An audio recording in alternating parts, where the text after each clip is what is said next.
hola a tots i totes. Aquí, tots confinats i hem de buscar maneres diferents per presentar els llibres.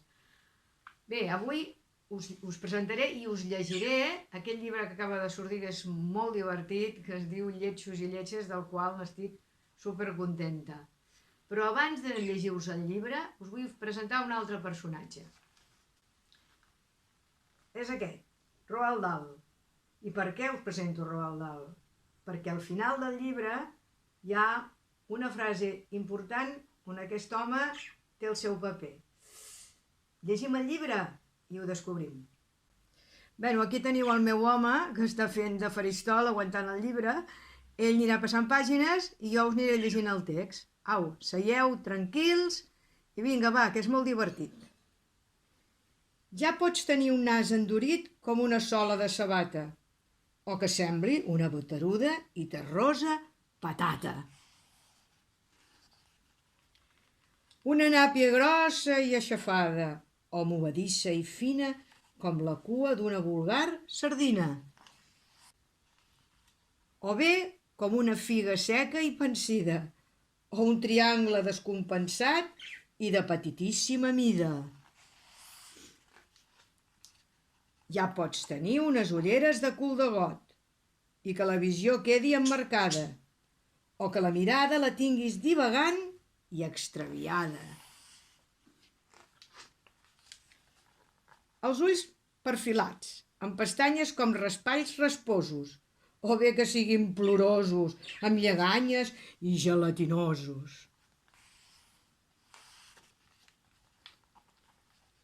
Oh, i quin desastre, que els tinguis com uns ous ferrats, o dels que miren cap endins, entabanats.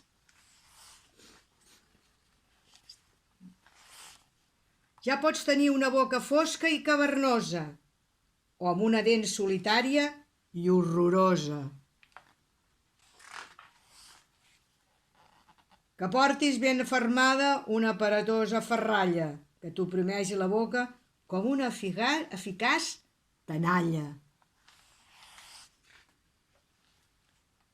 Que la dentadura la tinguis mal girbada i fins i tot un puntet desencaixada, o amb un parell de dents conill al descobert. És ben cert. Uns llavis amb una botifarra a cada vora, o una llengua pengim-penjam a tota hora. Ja pots tenir una cara ampla com un pa,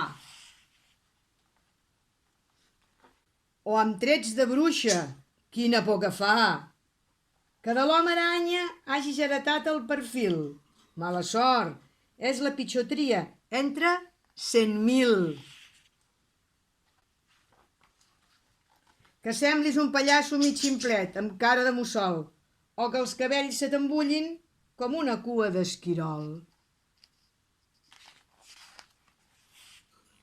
La pell arrugada en una capa verdosa, o en forma de porció de pizza passada i oliosa.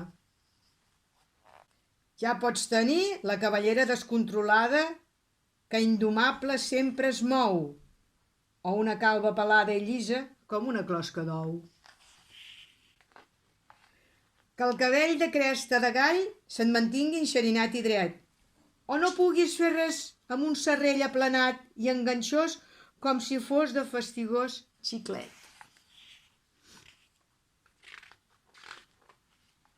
Una mitja closca sense cabell, o una cabellera d'un to massa vermell. Ja pots tenir celles com un cuc negre i gruixut, o que semblin un codi de barres saberut. Ja pots tenir unes orelles d'elefant que potser un dia et permetran sortir volant. O una mandíbula grossa i prominent que fa petar de riure una pila de gent. O una opulenta papada, llustrosa, sapada i ben greixada.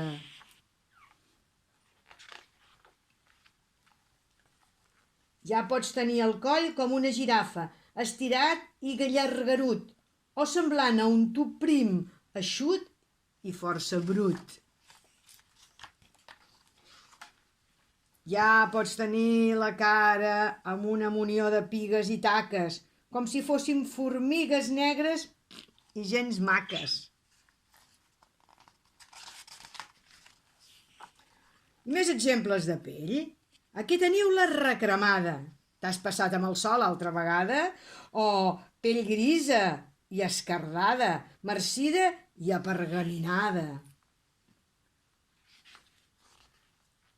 O la pell blanquinosa, com la d'un vampir llanxot i escarransit, que clapa tot el dia en un taüt fred i humit. I ara ve el que dèiem de Roald Dahl. Diu, una persona que té pensaments bonics no pot ser mai lletja. Ja pots tenir un nas increïble, la boca torta, una gran papada o dents de conill. Si tens pensaments bonics, et brillaran a la cara com els raigs del sol i seràs una persona encantadora. Roald Dahl, del llibre Els cul d'olla, escrit el 1980.